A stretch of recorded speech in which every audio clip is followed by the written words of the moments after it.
Thanks for tuning in to another show in the Next Reel family of film podcasts. Want to skip those ads and get early access? Become a member at truestory.fm/join and discover all the other great perks that come with it.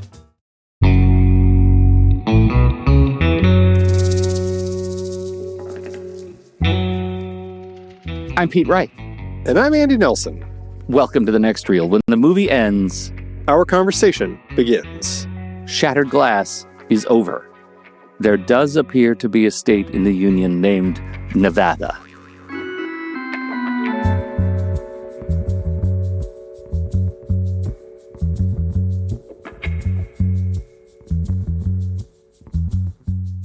All right, Andy.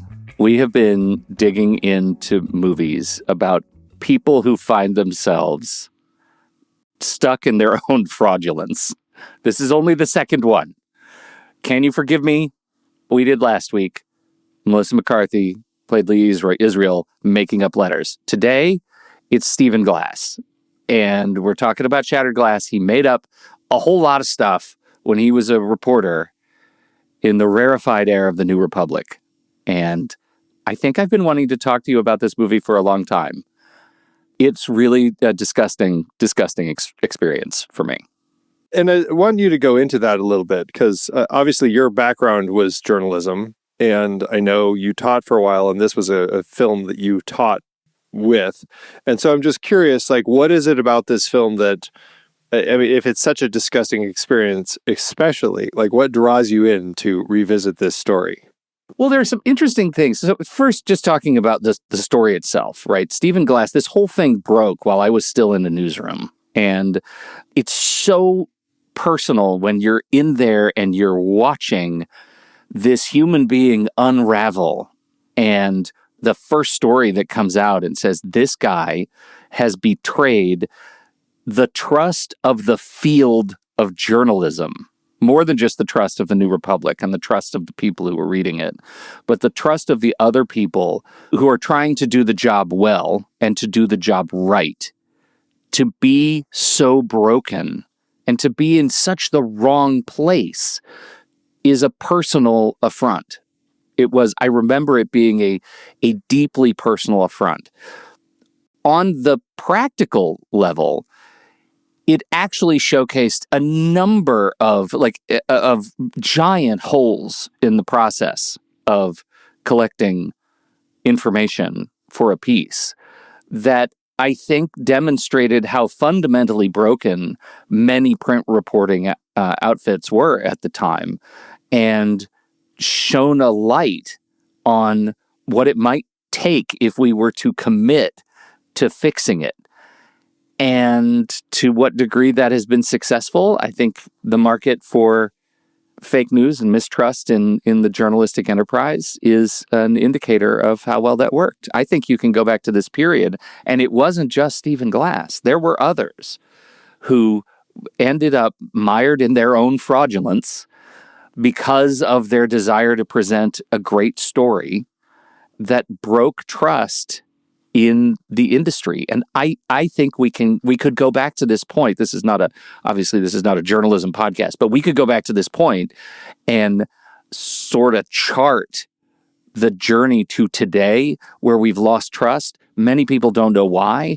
I think it started here. That's an interesting window into all of that, I think. And I think, I know that Billy Ray, who wrote and directed this, talked about All the President's Men being a source of inspiration for him. He had been a huge fan of the reporters from that story and really wanted to tell this story. And it's interesting because from that period in the 70s, when they were breaking that story through to the 90s, it's interesting to see how things were broken down. And I wonder where the starting point was. And I wonder if, in many ways, it all still kind of in the news journalism as well falls to the shifts from the Reagan administration as far as the way the media portrayed itself, or like was the responsibilities of what they were doing.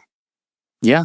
I mean, absolutely. And I think we can Well, I mean, I think we should talk about the movie because I think the movie presents a really interesting picture, and what Billy Ray does and what Hayden Christensen does in this story are at once tragic and confusing and deliberate, but also deeply unique. Like I don't remember seeing a movie that is paced quite like this in telling this kind of a story that exists in this space. We'll see in some of the others that we talk about in this series, but this one stands out for me. And it was the first one that I thought of when I thought about the series True Lies, was I wanted to sneak Shattered Glass on the show.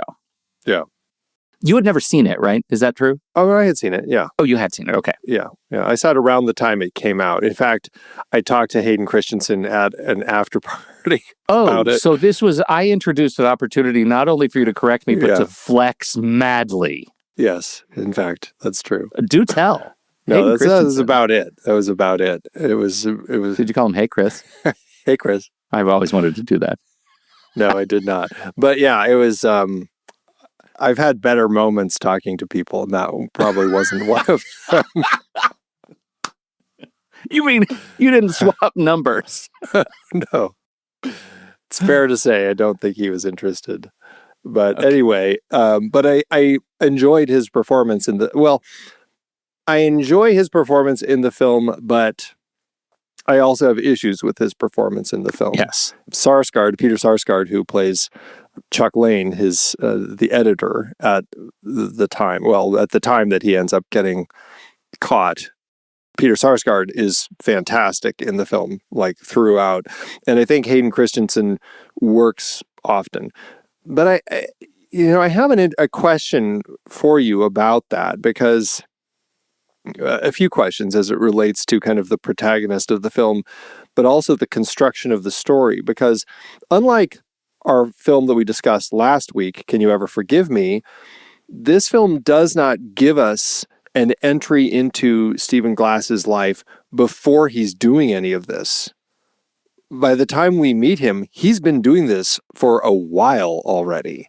And that was an interesting way to kind of meet our protagonist. And it made me question the structure of the story, because ostensibly Billy Ray is setting up this story as Stephen Glass being our protagonist. He's who we first meet. He's in this classroom setting. He's talking to students about the wonders of journalism and why it's such a great field and why the New Republic is such a wonderful place to work and all of this sort of stuff. And so we kind of get this portrayal of this character, and it's deceptive because he's really the antagonist of the film and Chuck Lane is really the protagonist, as far as Billy Ray actually ended up intending. And that's kind of how he went into the story. But he doesn't set up the script that way. He really sets it up where Steven's the protagonist. And so I feel like it does make it a harder film to enter, because as an audience, I think that ends up being a little confusing for us as to who are we connecting with, and how do we come at this film? Yes, because structurally, this movie, Shattered Glass, is the third act of a much bigger movie, right? Like, really, it starts at the beginning of the fall of this guy who has created a world of fabulism, right? And we'll say, ironically, Stephen Glass wrote a book called The Fabulist. I have not read it. I own it. I have not read it. I can't bring myself to read it. But it's about a journalist who makes up stuff for his stories. A little on the nose. Yeah, I think it may be generous to call it on the nose. The thing about this movie structurally that I find so unnerving is that it starts with a character who, and I think to Hayden Christensen's credit, we already know is a liar because of the performance. Like, there is not a moment where Hayden Christensen starts speaking as Stephen Glass that I don't believe this guy is a fraud. He is disingenuous. Even if I don't know the story, there's something deeply wrong with him, and I don't trust him from jump. That is almost physically distressing as I'm watching this movie because of the world of trust that he has manipulated and manufactured around him. And so we're watching this movie that I think is unsettling because we have no gravity. We don't know who to love yet. We don't know who our audience avatar is yet. And we think because Christensen is the first thing we see, it's him. And I think that is the bait and switch of this movie. And I think it's fascinating. I don't think it works all that well, right, in some places, but it's damned fascinating choice. That's very true. It's an interesting choice. Billy Ray is a screenwriter. That's what he had been doing up until this is his debut film as a director. And I think it's fair to say his scripts weren't necessarily, ones that you would call award winning or anything. It was like Volcano and Color of Night and Heart's War. And how dare you sully Volcano in that sentence? Well, that year is Volcano or Dante's Peak. You got to pick one of them. I don't know if either of them ended up winning, but yeah. So it's interesting that he pushed to also direct this, and I think it was just his connection to the journalistic side of the story. But at the same time, I just still don't think that he, I don't know. It's an interesting journey of a film, but I don't think he completely nailed the structure. And I think that's one of my frustrations with the film. But I do find it interesting and disturbing as a film.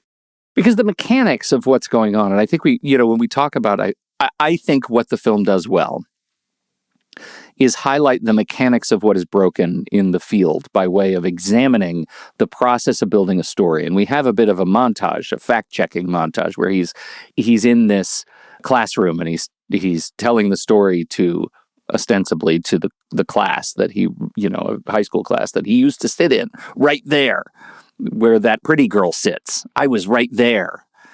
And he talks about how a story comes to be and the number of editors and fact checkers that review it. What we uncover through the course of the movie is that there were some pretty gaping holes because the fact-checking process, and this was not unique to the New Republic, but the fact-checking process in print often had this hole where secondary documentation, right, the reporter's notes, counted as, and I'm saying this in heavy air quotes, primary documentation, because the reporter was there. And if you're a reporter, there's an aura of trust around you. So we should trust secondary as primary investigation.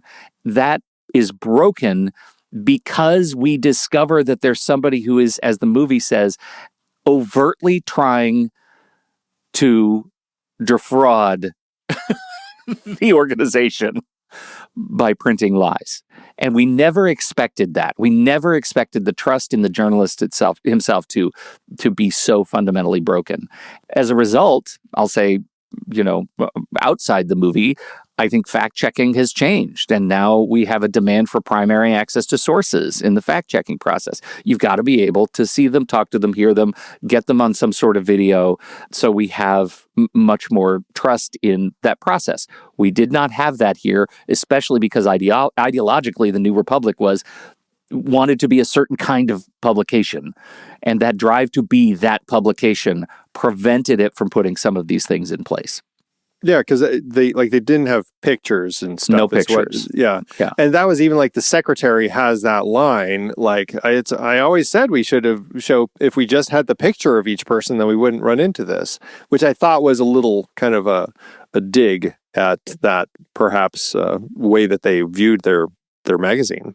Oh, a dig at their magazine, a dig at the Wall Street Journal, a dig at any of the publications that had the sort of classic, rooted in British news publications of no pictures. And we were in an era where pictures were starting to crop up everywhere. I mean, the inflection point for this movie, the fact that we're talking about the 5 years between when this happened and when the movie came out, where it was Forbes Online, the least trusted platform in journalism, the online arm of any of the news publications, was the actual arm to break this story, was extraordinary. Well, what can we not do without in an online publication is pictures right now. We have real-time photographic evidence of our reporting. And that started, arguably here. Oh, and so much of it speaks to all of this. And I think also that allows for Stephen to become the liar that he becomes. And we see that a number of times as he's putting his plans. We don't see him putting his plans in place, but we see him talking about it to Mike, his first editor that he had before Mike ended up getting fired, and then subsequently with Chuck. And it's those conversations where you can tell something's off. And Mike certainly sensed it when he was getting some pushback on this, on the article about the CPAC party. And he actually calls the hotel and does find out you can actually rent a fridge. And so he's like, okay, there may be some truth to it, but you can tell that he senses it being a little shaky. And then certainly that's the case for Chuck. But it's interesting because like all of this could have easily happened with Mike uncovering it, just as Chuck finally does. It's just that Chuck ends up in a situation where those lies that Stephen is telling end up not being able to hold water, like figuring out the clue that his brother lives in Palo Alto and that's the voicemail that he had left for this other person or for this company. And when they actually take the trip down to Bethesda to look at this place and realize that this isn't an actual place you're going to have this massive thing, and the restaurant across the street, like he's just making stuff up on the fly as he gets more and more cornered. And you just get a sense as to how it could be easy to buy into this stuff because this person happens to be likable. But then as you kind of dig, nothing holds up. Right. Can we zero in a little bit on Hayden Christensen's performance?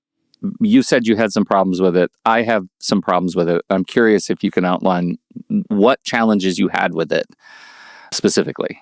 I think it's kind of a similar problem that I run into with the Star Wars films, is that I think that he does this kind of creepy, friendly character well, which I kind of like. How you are like, he seems charming. There's something about him that I'm drawn to, but I also don't know if I should trust him. I actually like the way that Glass defends himself. Like it's like this, he's not putting himself down, but in some ways he is like, oh, I screwed up. What did I do wrong? Like all of this sort of stuff. Are you like mad at me? Yeah. Are you mad at me? Like all of that I find a fascinating character trait. But I think when Hayden Christensen does that sort of stuff, he comes across more whiny. And I feel like that's a struggle that I have with him in here in the Star Wars films, because that whininess, I don't think sells this charming character as well as it should have, Yeah. Let me ask, did you watch the 60 Minutes piece I sent you? I did. Okay. We'll link that in the show notes. It's a 60 Minutes piece that aired sort of contemporaneous to I think the film. I don't remember when they originally aired it, but it was 2 decades ago. And they interviewed Stephen Glass after he'd sort of come out of his hole where he was trying to get a sense. And it was after The Fabulist was written. Yeah. Right after The Fabulist was written. And I think it's really interesting because you watch Hayden Christensen in the movie and you watch Stephen Glass in this 60 Minutes piece, and I start to get what Christensen and Billy Ray, I think, were going for. The truth is, I don't like Stephen Glass's performance of Stephen Glass either. I find him insufferable. Right? Hearing the earnestness and sincerity with which he addresses the past and his efforts to make amends by doing it on 60 Minutes is just so gloriously misguided to my eye that I find him really insufferable. On that point, I actually think Hayden Christensen did well, right? He captures the vibe of Stephen Glass in a way that I don't know, I'm sure others could do it, but he does it in a very natural way that is off-putting and makes me not like him. I wonder if some of my struggle that I could put easily on Hayden Christensen is just that this is a story about someone who is irredeemable, right? That they're snaky, and from jump, we never trust them. We never like them. They're our antagonist in life. He's a hard character to like, and I definitely feel like Christensen is working to bring that across, and bring across kind of like the difficulty to buy what he's saying. But the challenge I have, and this is where the other area I struggle with connecting with him as a character, is like, he's like the youngest one at the office, right? He's 24 years old. And so it seems like a lot of other reporters have, maybe you could say, taken him under their wing, as far as just like they want to make sure that he's taken care of. And he's charming with his storytelling and everything, as he's pitching these stories in their meetings and everything. And everyone loves all his stories. And he's always belittling himself and his work. He's like, I probably won't even finish it. And everyone's like, oh no, it's great, do it. And so like, he comes across so likable in those moments, but I still struggle to feel like, okay, but why were people actually trusting him ever? Because I never see that side of him, where I see him as somebody who has the trustworthiness. And that's, again, perhaps a fault of the script, not giving us earlier Glass at the New Republic when he was new, and before he started lying, you know? Well, and I think that's exactly the point. I think you put your finger on it. I think by starting this as a third act of a movie that doesn't exist, we never get a sense of how he built reputational credibility with the rest of the staff. All we get is his beginning voiceover, where he says, most journalists are like X, which means when I come in like Y, I stand out. And we get him complimenting lipstick, complimenting jewelry. We get him making those kinds of things. But because we never saw his origin story, they just look superficial from the start. I think that causes the movie to suffer. It certainly causes his performance to suffer. I don't think he's given enough to get into the character. And I think you're right. I think that's a structural challenge for the way they chose to start this movie. Absolutely. Absolutely. All right, we're going to take a quick break, but first, you can find the show on YouTube, and you can join us live when we record. We'll even take your questions in the post-show chit-chat live. Everyone's welcome. And members get the replay and the extended cut. Subscribe to The Next Reel on YouTube. The link to this episode is in the show notes. We'll be right back.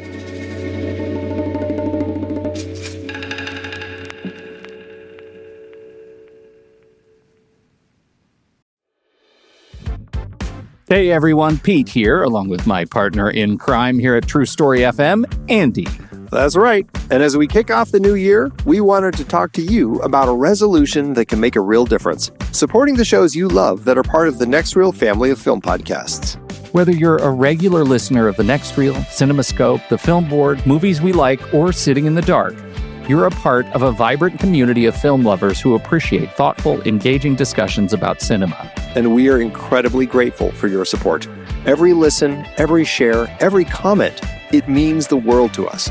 But if you really want to go the extra mile in supporting our independent film podcast this year, there's no better way than by becoming a member. For just $5 a month or $55 a year, you can become a member of the Next Reel family of film podcasts.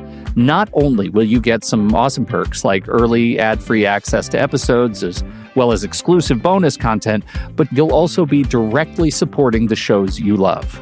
Your membership helps us keep the mics running, the discussions flowing, and the film love growing across all of our shows. It's the most direct and impactful way to ensure that we can keep bringing you the high-quality content that you've come to expect.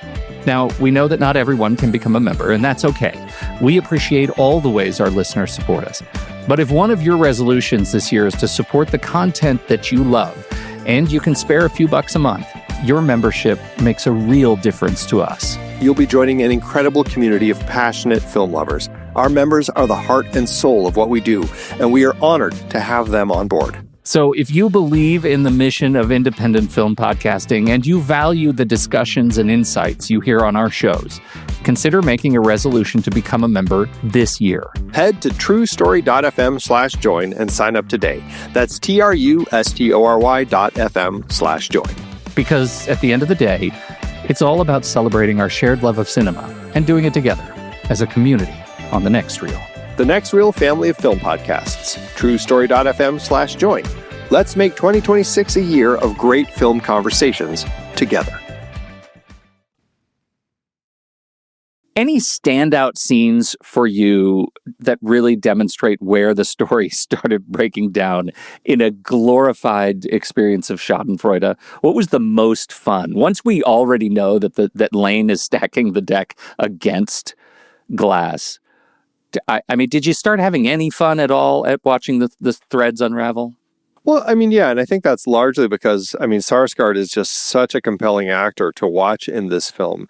And there are some great shots of his face as he's just processing everything. And he's trying to figure out what's going on. And from the early moments when he thinks, okay, Steve's just done something wrong, like this is in those initial conversations with the team at Forbes, and you can see him watching Steve as Steve's just floundering and trying to figure out how to get out of this.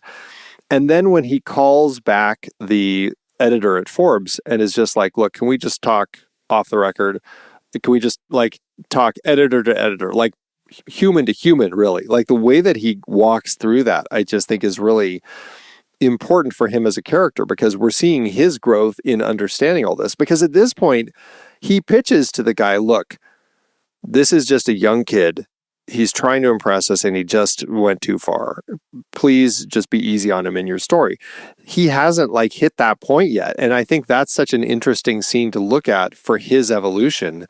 And I think it hurts him because he knows also the other issue is he knows everybody in the office loves Steve, and everyone kind of blames him for getting Mike kicked out, the other editor who they all loved so much, even though he had nothing to do with Mike's getting let go. And so that's a fascinating moment. And then watching him kind of continue that evolution to the point where he finally fires him. I mean, it's just like fantastic, that final confrontation between the two of them. And then to see Steve come like crawling back into, I can't remember what, just to say something, but he gets back in through security just to talk to him one last time. And that's where he finally gets the boot, you know, and it's just like, will you take me to the airport, Chuck? Please, I can't be alone right now. I don't know if and Chuck's just like, yeah, figure it out, man. Figure it out. Yeah. I'm not going anywhere with you, Steve. Yeah. Such an incredible performance. This movie hangs on Sarsgaard, right? I mean, it really hangs on Sarsgaard. I think Stephen Glass, Hayden Christensen gets credit for portraying this problematic human being, but the movie hangs on Sarsgaard's performance. It is subtle. It is just perfectly paced angst that grows and grows and grows and grows and grows. Even if I sit here and I look at Hank Azaria and I think I would have loved to have seen Hank Azaria's demeanor, sort of watch him fall apart with the experience of dealing with Stephen Glass, rather than sort of bestow the challenge to fix onto Sarsgaard.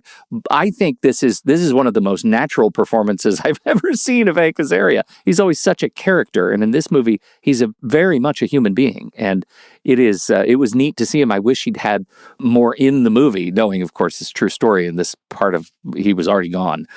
The moment when Stephen Glass is sitting on the stairs with Hank Azaria, with Mike Keeley, and Mike says, "Did you ever cook a story for me?"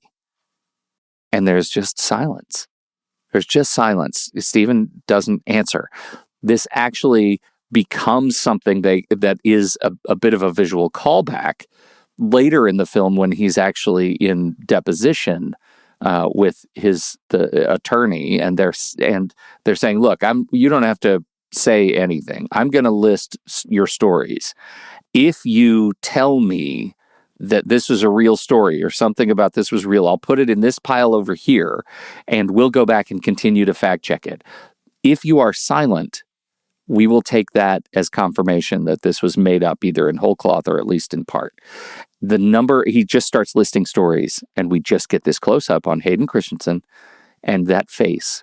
And I think this may be the best Christensen performance in the movie, of just watching him not speak as he is essentially confirming the number of stories that were false. 27, I think, out of 41 were deemed as false, both under Mike and Chuck. Horrifying. Yeah, it's shocking, and you're right. I think that the way that scene is shot and the way that we hold on Glass as he's just kind of like looking silently at the list, I think that speaks volumes, and it is a great moment, very strong moment. The unraveling, thanks to Forbes online and the team over there, is, I also think, quite beautiful, and I wish that we'd had a little bit more of them. The movie's short, hour and a half, right? And I honestly feel like I could have used some more research verification porn on behalf of Forbes Online. Is that the next step of like a subgenre of research porn? There's also the research verification. Yeah, there's definitely verification porn in there. Yeah, that's new. That's new. I didn't even see that one coming. I just loved that. I loved their little team over there. I loved as they started really peeling back all of the fabrication, and they spent a lot of time on that particular story, breaking that story, and I would have liked to see more of it. But that, again, gets to a whole part of the movie that I'm interested in your take on.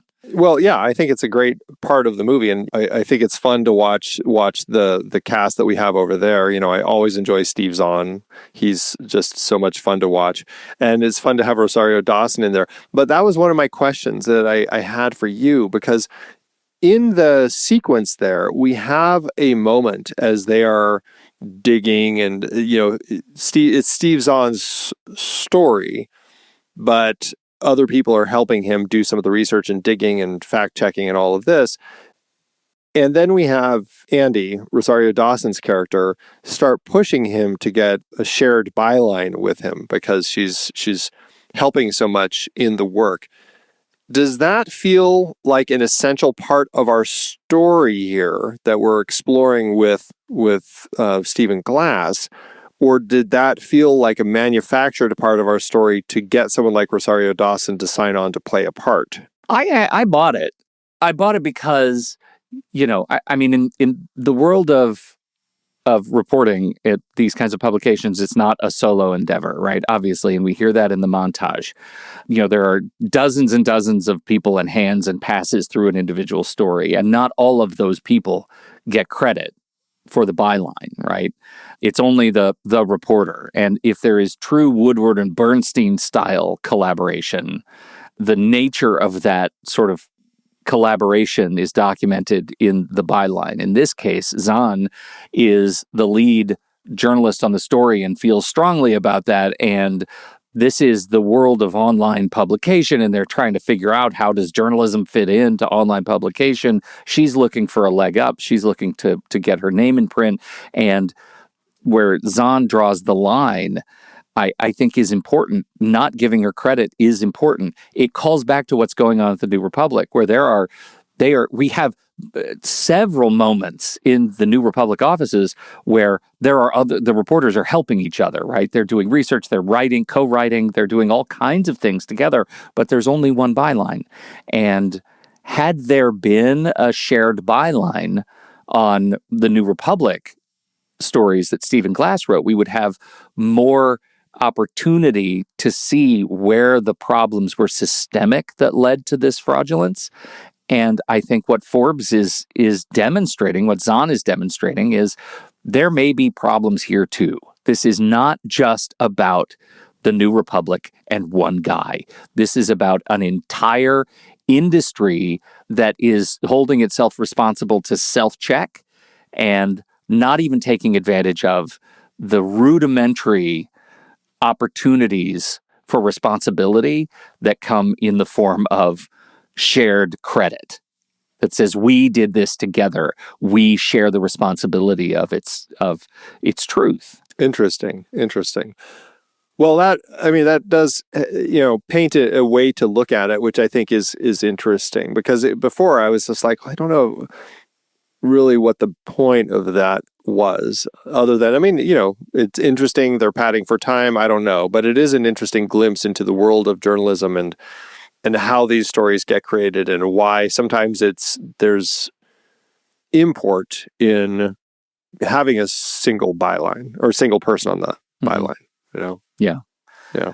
Yeah, I think the credit should have been shared, and the blame should have been shared. In the case of New Republic, it was such a big story that the blame was shared, mostly by Stephen Glass and by the editorial team and the publisher. But it should have been shared by all of the other reporters and the fact checkers who helped that process get through. It should have been more widely shared by those. I don't know the degree to which it was.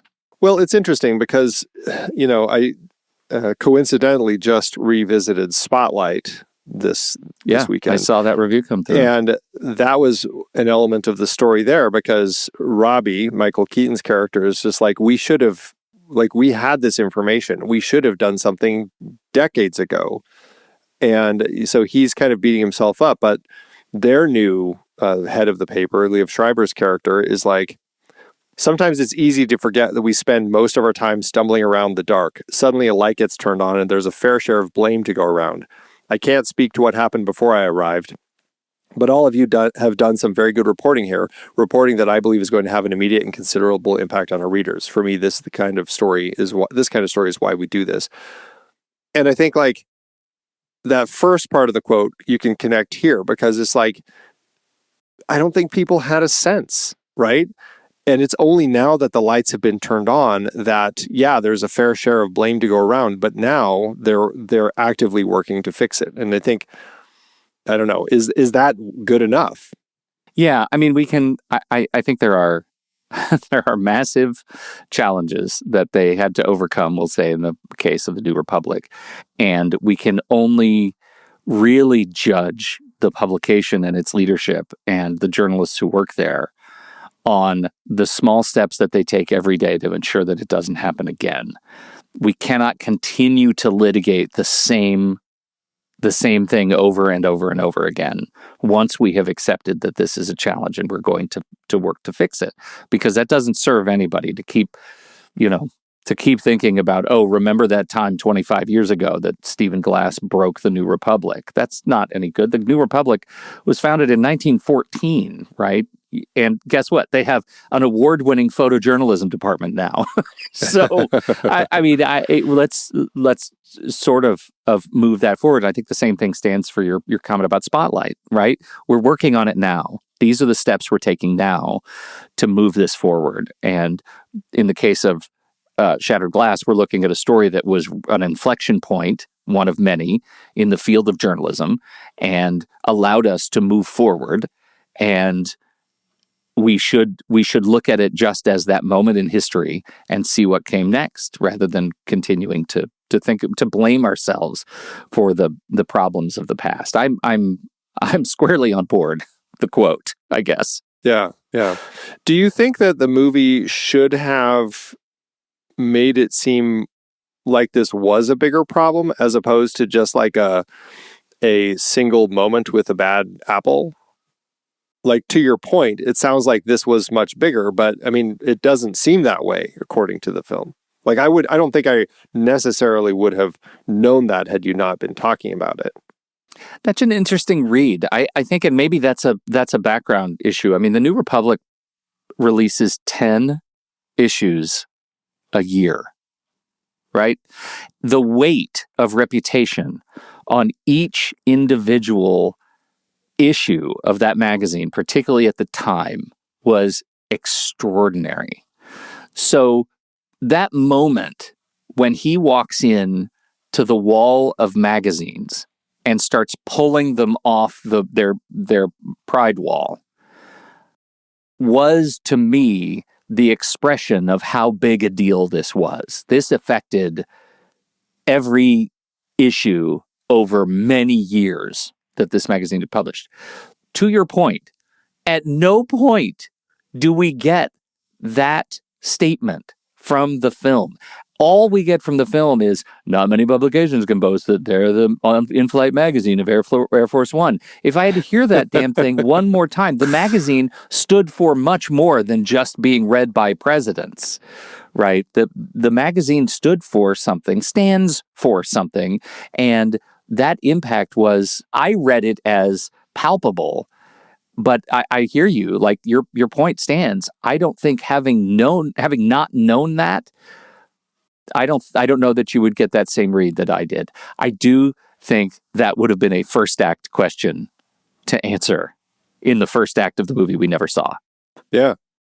Or bring even some text at the end explaining how, this is, the first in a line of discoveries, or who knows, but something that could have given us a hint as to just how much a problem this actually was. So, yeah, it's interesting. An interesting element. I mean, Billy Ray, we already talked about him as a screenwriter coming into this, as a first-time director.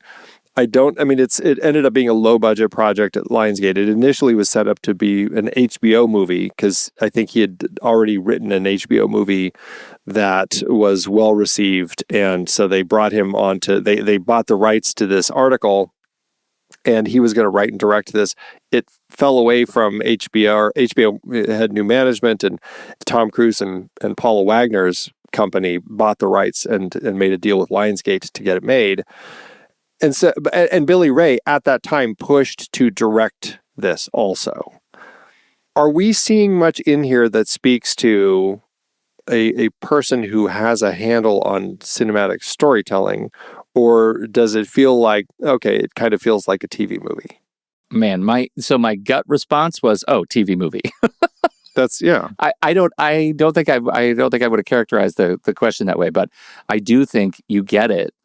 Even when you look at the 60 Minutes piece and the parallels between the way that news piece was shot for television and the way the movie appears as I'm watching it on my television, it feels small. It feels like a small screen experience. It feels like a small screen sort of melodrama.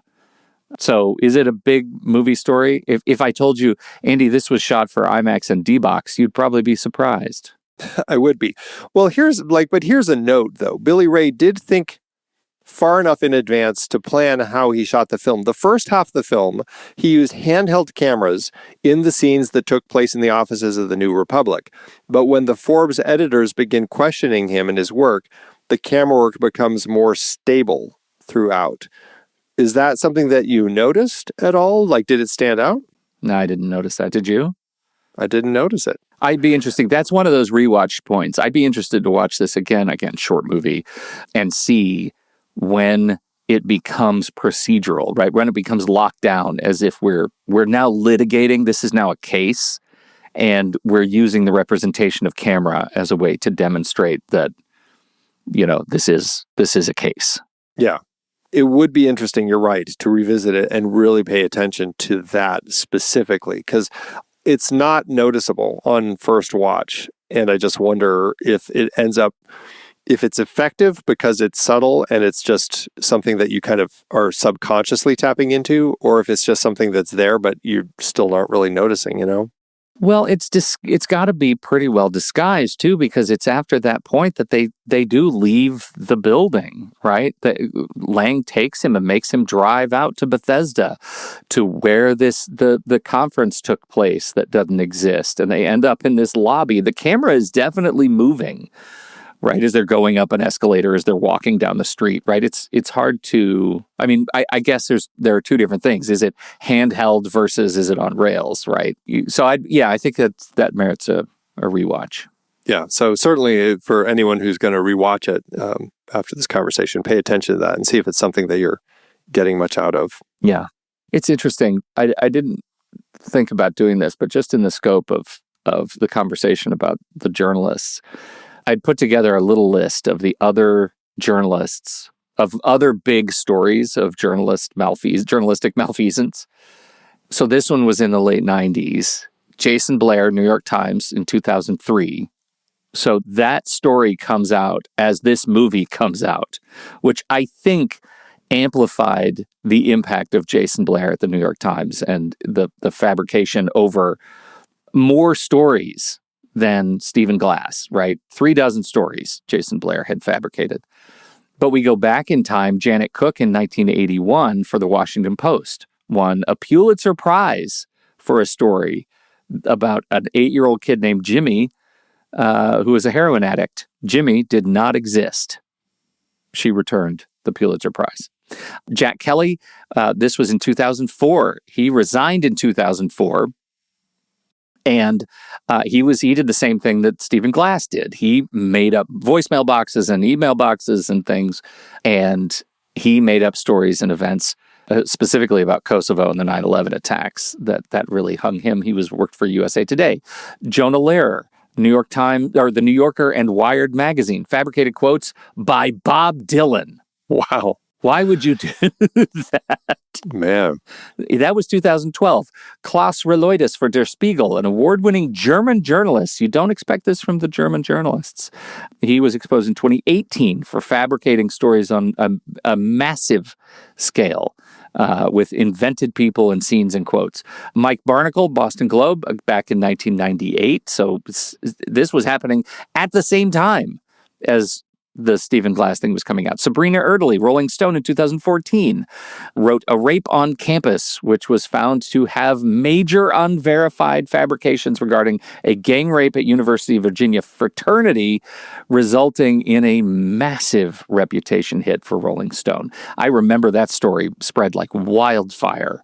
So when you look at these cases involving young, incredibly talented, energetic reporters under extraordinary pressure to produce these kinds of stories led to a breakdown that I think Stephen Glass represents just one of I don't want to say many, but a good handful of stories how I say all that because I wonder how well the movie represents the journalistic endeavor writ large, right? Do you see this as systemic? Does the movie make the case that it's systemic? I would argue Billy Ray wanted to. If he didn't want to, he should have.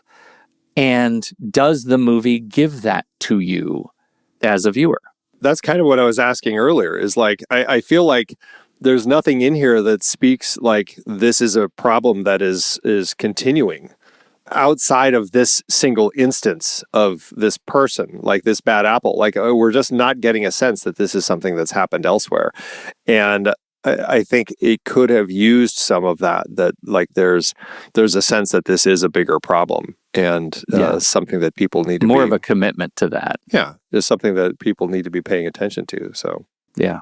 What did you think of a few of the other people at the office who are his friends, Chloe Sevigny, Melanie Linsky, as two of them? And I know there's that guy that he talked to quite a bit. I can't remember what his name was.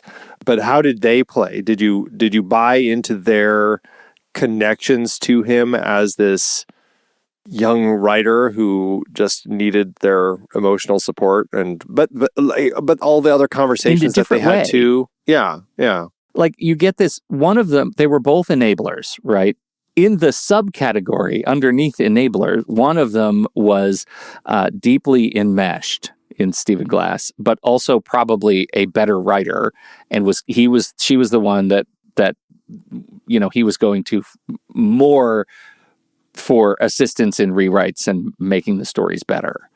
And the other was another reporter who was trying to change the way she wrote and looked up to Stephen. So I kind of get this enmeshment sandwich where one was superior, one was inferior, and Stephen was in the middle, and he was able to maintain his orbit, or his orbital pull of these two women, and allow them to completely gaslight themselves in spite of what they were seeing and hearing, and develop the taste to know any different. I loved their performances. I really did. I feel like they represented the young energy of this office, and had there not been grand journalistic malfeasance, it would have been fun to watch them just report on stuff.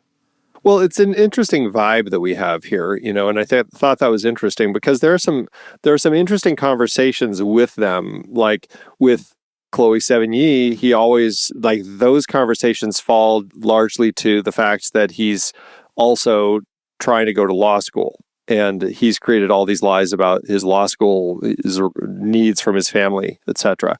With Melanie Linsky, it's brought up often that he's talking to all these editors from other publications and that he's working also kind of doing freelance work. And she's like seeing that and starting to feel like, well, I should be doing that too, which kind of pushes her into her feel like I need to get more comedy into my writing and everything.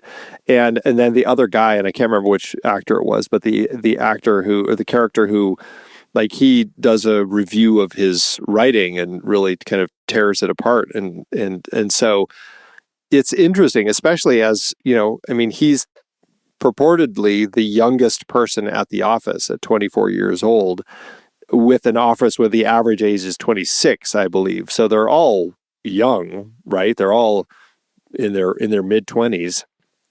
And even though he's so young, it's interesting that some of these people also look up to him as their superior in some ways. Well, think about it. I mean, we're picking up this story where Stephen Glass is a perpetrator of grand fraud. Out of the 41 stories, 27 of which ended up being fraudulent, the other stories weren't, right? We have to remember that. Steve got himself a job at the New Republic. That's a huge get. Once he was at the New Republic, he then started making some bad choices. But we cannot forget that Stephen Glass was a talented guy to be able to get himself in this position. We don't know anything about his journalistic work at UPenn. We know that he graduated university scholar at UPenn. Like, he was a serious academic performer. Was that based on lies? Does the movie make that case that Stephen Glass is so broken that we should have seen it coming before he even got to the New Republic? I don't know, but somehow he got himself a job at a prestigious place with a lot of people trying to make a name for themselves. And I feel like we can't forget that, because he is a skilled storyteller. If we learn nothing else about Stephen Glass, he's good with a tale. So I did look up, where is he now? He did graduate law school, magna cum laude from Georgetown University Law Center. That's not disrespectful or unrespectable, irrespectable. What's the word? Why do all the words sound foreign to me right now? Anyway, it's respectable, I think we'll just say. Yeah, he was, according to his bio, the John M. Olin Student Fellow in Law and Economics, right? It's not as if he doesn't have a brain that can grasp complex topics without making stuff up. It doesn't seem like it. Am I gaslit by the rest of those credits? Maybe. But I will say, even though he graduated from law school, he has not been allowed to pass the bar. He works at Carpenter and Zuckerman as the director of special projects, parentheses, not an attorney, close parentheses. Which is a fitting button on the story of Stephen Glass, right? Yeah, it's painful. Well, it's just the realities. And it's interesting because that 60 Minutes clip that you have, it's interesting hearing him talk about how he started. Like, I can't remember initially, it was like, was it a quote that he needed? He just needed to have somebody saying the right thing for the article that would really punch it up. And so, like, the first time it was just like a quote or something like that. But then it progressed because he realized how easy it was. And each piece just suddenly, to the point where he's just like fabricating entire articles. And again, like, I would have enjoyed seeing that part of the story. Like, again, we're only getting this third act here. Yeah. I mean, I think, and I don't want to put words in your mouth, but for me, I would love to see the rest of this movie. I think that's where the movie falls apart, is that I finish it and I kind of want to see, how the hell did this guy get there? That's a story that's interesting to me. We get the fall, but I think the rise might be an even more compelling, might make for the fall even to be even more compelling. Yeah, that's entirely possible. And then you could say that then we have a film where Stephen Glass is the protagonist. And, yes.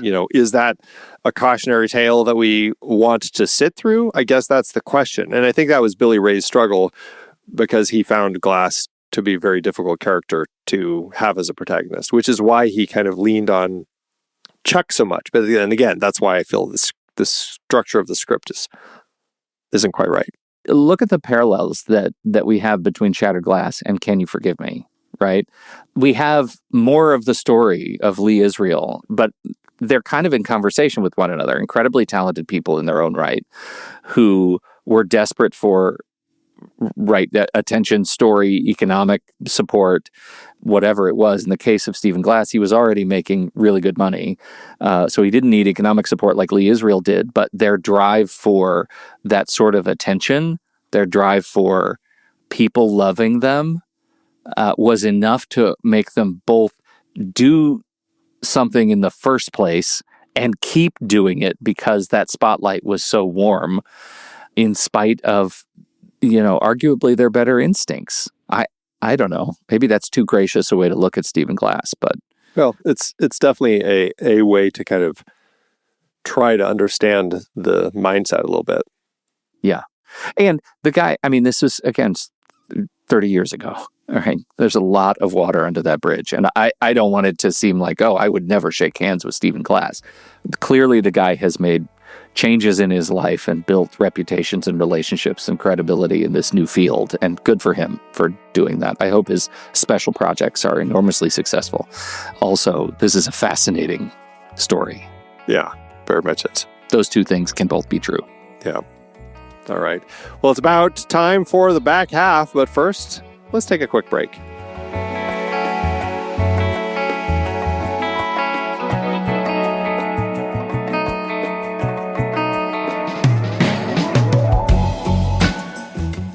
The Next Reel is a production of True Story FM, engineering by Andy Nelson, music by Sabutan, Oriel Novella, and Eli Catlin. Andy usually finds all the stats for the awards and numbers at the-numbers.com, boxofficemojo.com, imdb.com, and wikipedia.org. Find the show and the full archive at truestory.fm. You can follow us from there too and learn about membership. Check out our merch store at thenextreel.com/merch.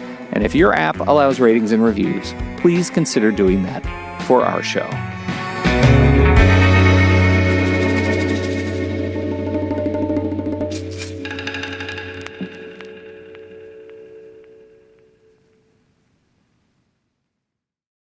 All right, Andy, how to do it award season. It got noticed. 11 wins with 28 other nominations. At the Golden Globes, Peter Sarsgaard was nominated for Best Performance by an Actor in a Supporting Role in a Motion Picture, but lost to Tim Robbins in Mystic River. This was that Mystic River year that really took a lot of awards. Or at the Film Independent Spirit Awards, it was nominated for Best Feature, but lost to Lost in Translation. Sarsgaard again was nominated for Best Supporting Actor, but lost to Jimon Hounsou in America. Lost Best Screenplay to Sofia Coppola for Lost in Translation, and lost Best Cinematography to Declan Quinn for In America. And then this was an interesting one. The Political Film Society USA has their own awards, and it actually was nominated for the category of Democracy, but won that one. And it was nominated for the category of Exposé, but lost to Veronica Guerin. Interesting. The category of Democracy. It won Democracy. It won Democracy, this movie. Well, how did it do at the box office? Did this little made-for-TV movie, but shot and filmed and displayed in movie theaters for a little while, make any money?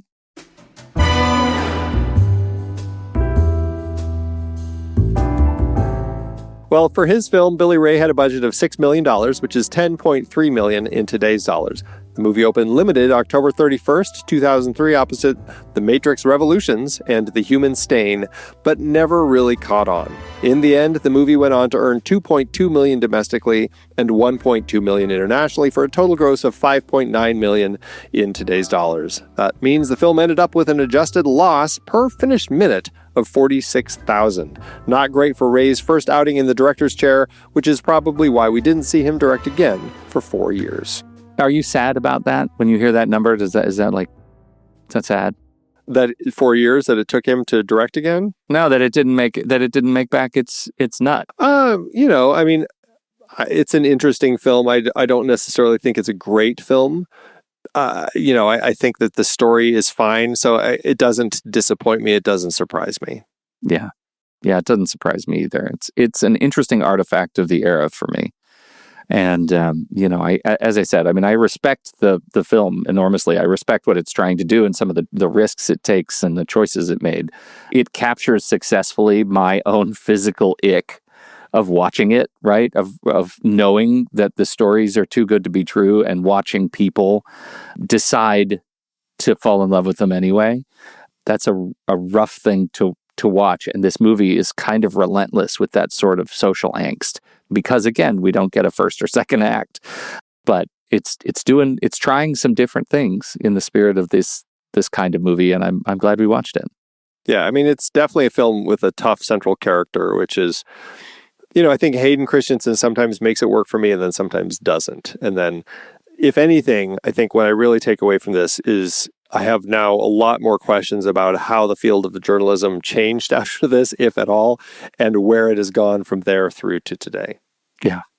All right, well, that is it for our conversation about Shattered Glass. Next week, we're looking at a film depicting the elaborate hoax Clifford Irving pulled in publishing an autobiography of Howard Hughes that he purportedly helped write. It's Lasse Hallström's 2006 film, The Hoax, starring Richard Gere, Alfred Molina, Marcia Gay Harden, Hope Davis, Julie Delpy, and Stanley Tucci. Delpy and Tucci. Delpy and Tucci. Now let's do our ratings. Letterboxd.com/thenextreel. That's where you can find our HQ page where we put all of our ratings and reviews and stars and hearts and all of that stuff. Andy, what are you going to do for this movie? It's an interesting film. I think 3 stars is where I'll sit with it. Is it something that I like or would return to? I don't think so. I think 3 stars, no heart is where I'll be. I'm gonna flip the heart script on you, but I'll leave it at 3 stars. 3 stars and a heart. I think maybe that heart is just coming from, oh my God, look at what happened to my field, and why am I not really deeply in it anymore? Why did I want, in 1991, why was I so desperate to make that choice and be in this field and be one of the young writers at one of these magazines or one of the young producers at Forbes Online? Like, why was that something I was so aspiring to? That's what this movie makes me think about, and so I have to give it a heart. It's nostalgia. It's a nostalgia heart. Sure. Oh, I get that. Yeah. Well, that averages out to 3 stars, and with your heart, it averages out to a heart, because that's how hearts work. When you average hearts, that's how hearts work. I learned that from a surgeon. That's right. You can find the show on Letterboxd at The Next Reel. You can find me there at Soda Creek Film and Pete at Pete Wright. So what did you think about Shattered Glass? We would love to hear your thoughts. Hop into the Show Talk channel over in our Discord community, where we will be talking about the movie this week. When the movie ends, our conversation begins.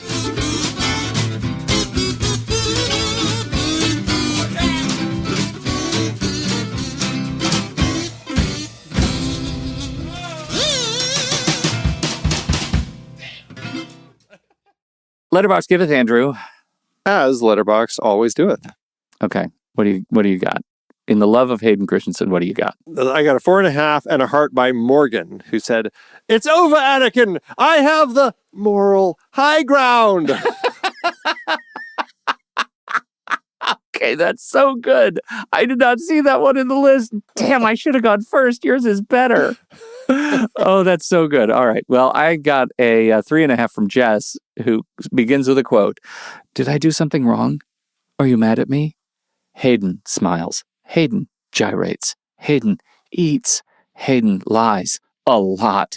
Hayden cries. Also, a lot. Me. Academy Award.